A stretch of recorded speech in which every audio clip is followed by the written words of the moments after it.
Labukas! Grįžtu su naujai perskaityta Kristinos Olson knyga Akmeniniai angelai. Šią knygą išleido Nieko rimto, o puslapių yra 142. Šioje knygoje veiksmas vyksta Ohjusio miestelyje, pagrindinės veikėjos močiutės namuose. Vasarą pagrindinė veikėja Simona atvyksta pas savo močiutę pasibūti. Simonai nutinka labai keistų dalykų ten. Ji pamato, kaip statulos pajuda. Vieną kartą pasisuka į jūrą, tada visos pasisuka į močiutės namą ir net nugriūna. Simona labai išsigąsta. Labai išsigandusi pasikviečia savo draugus ir jie visi bando išsiaiškinti, kas nutiko Ohjuse.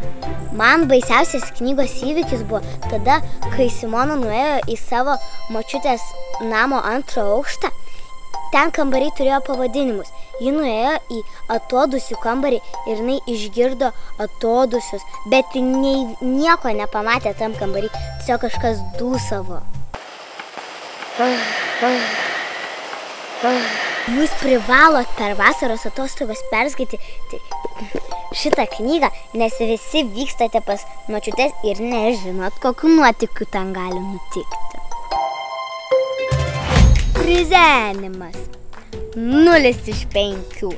Ar jums būtų juokinga, jeigu jūsų kambaryje girdėtųsi dūsavimai? Ką? Šiurpumas 5 iš 5. Apie šiurpumus neturiu žodžių. Nuotykiai 4 iš 5. Su Kristina Olson nuotykių visada sočiai. Piešinukai 0 iš 5. Kristinos Olson siaubo knygose niekada piešinukų nebūna.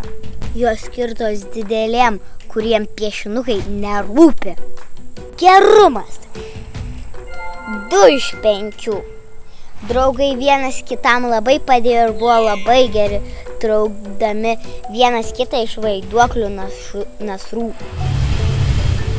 Mano bendras knygos vertinimas 4 iš 5.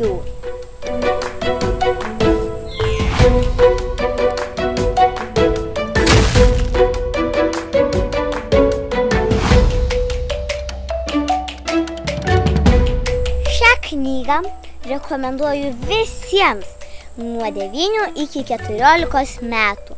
O dabar čiupkit knygą, lipkit į medžius ir skaitykit. Adios, amigos.